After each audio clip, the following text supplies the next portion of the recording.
melihat dengan hati dan bangkit dari tidur rohani. Bangunlah, matilah dalam dosa, tetapi bangkitlah di dalam hidup yang baru.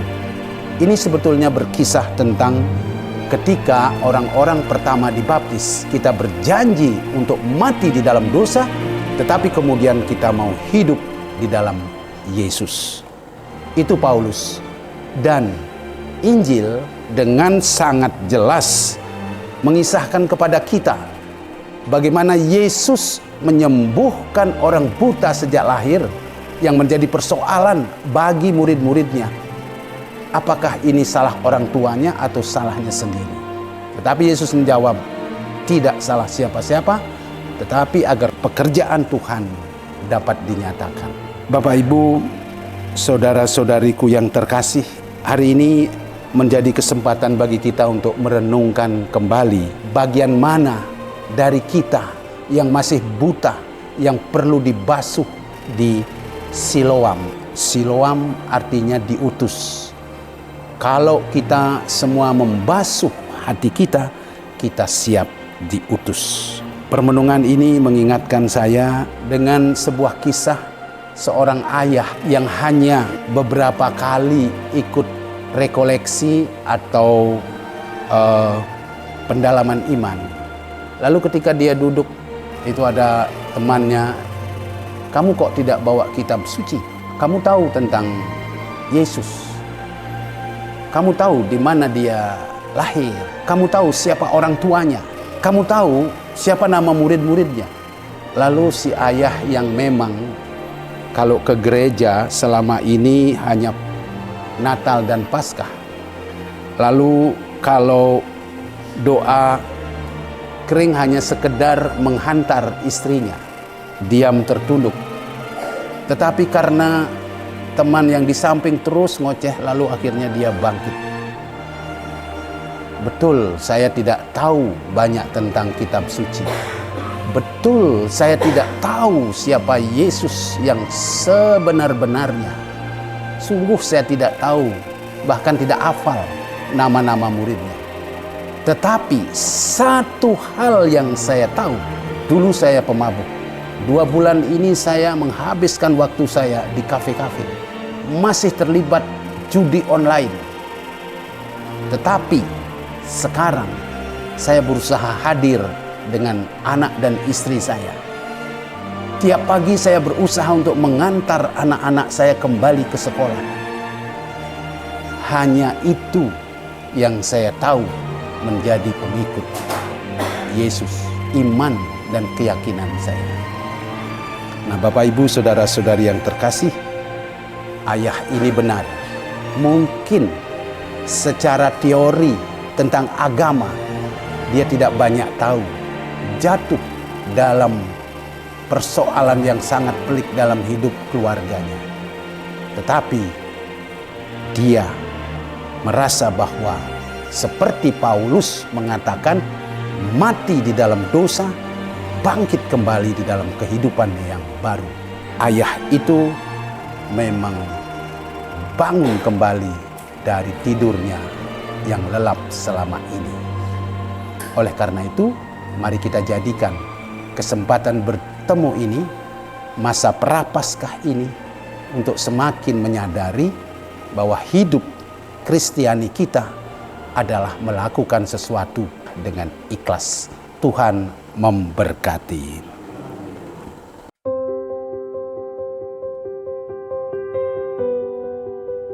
OMK itu kegiatannya 4 hari gitu ya Mas.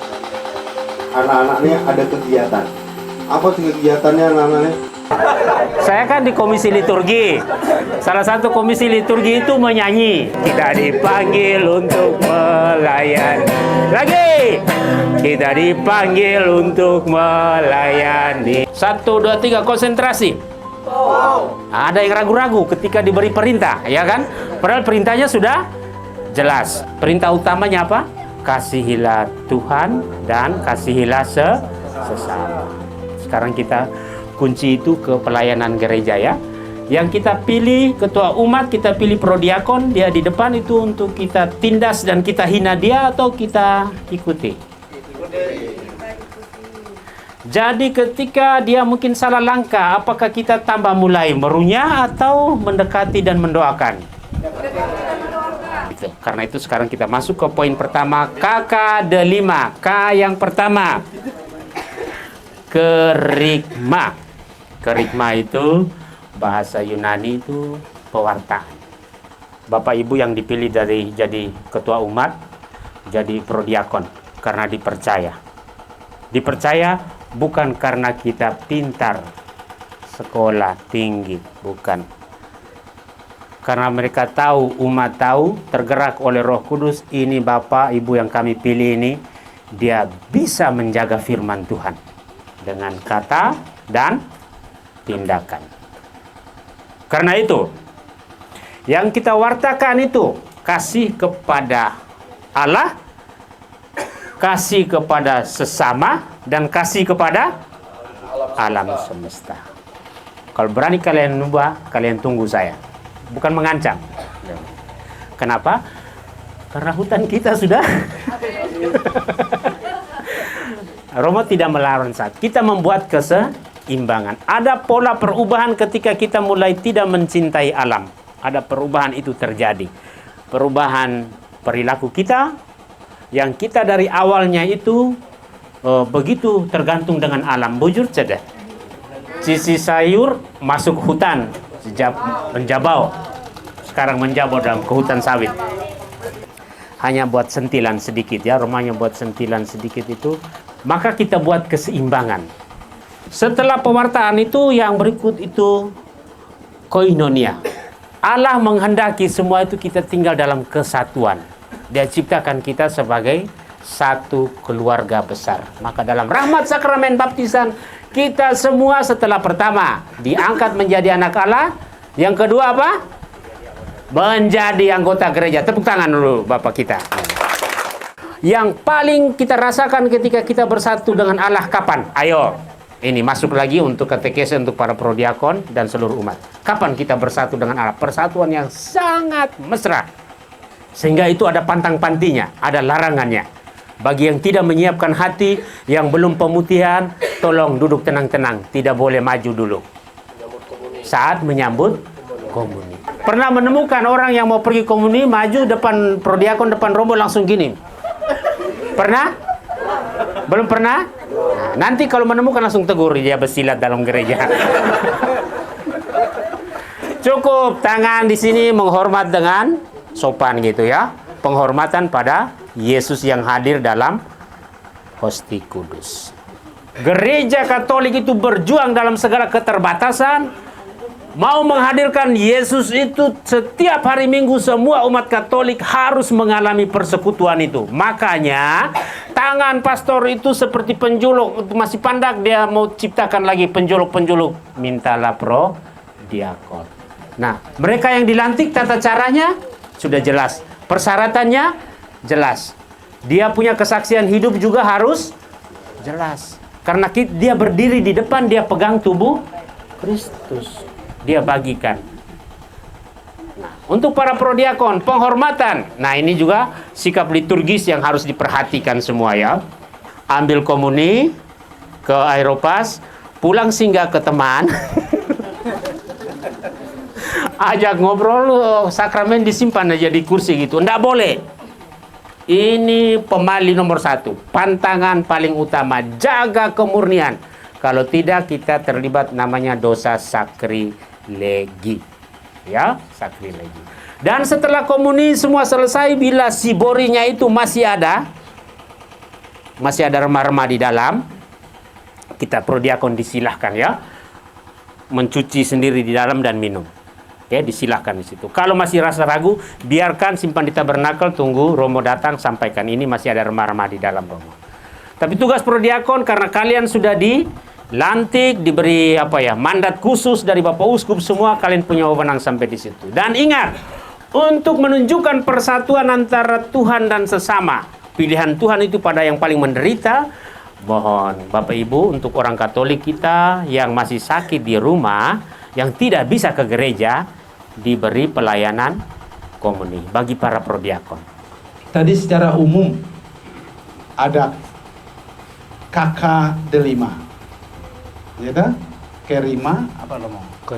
Koinonia, diakonia pelayanan, lalu liturgia dan martir memberikan kesaksian. Rida berani tidak sharing, ketua umat? Tugasmu apa? Enggak.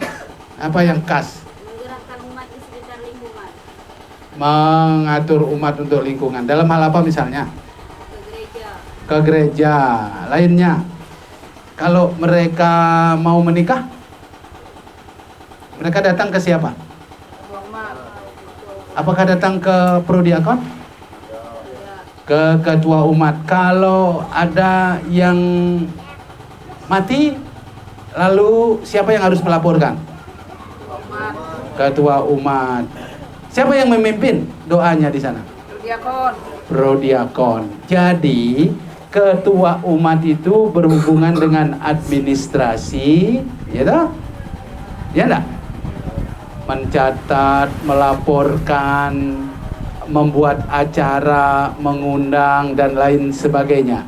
Tetapi kalau urusan peribadatan, mewakili pastor untuk menyampaikan sabda Tuhan, itu adalah tugas prodiakon. Menikah secara gereja, apakah itu perlu diberikan kanonik atau pelajaran dulu, atau langsung saja diberkati atau didaftarkan untuk diberkati?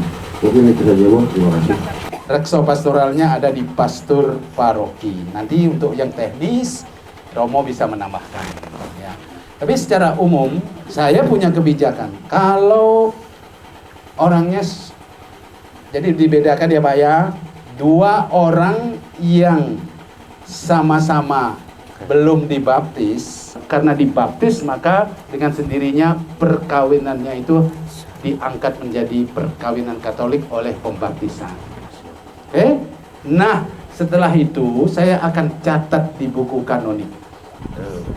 Kedua, dalam kasus meskipun sudah lama, mungkin 12 tahun berkeluarga, saya masih akan mengisi kanonik mereka. Bahkan bila perlu mereka harus kursus perkawinan. Kalau waktunya mereka tidak sempat dan lain sebagainya karena bekerja dan lain sebagainya, saya biasanya mengumpulkan atau ketemu sebelum kanonik. Saya menyisihkan waktu paling tidak 2-3 jam untuk persiapan perkawinan.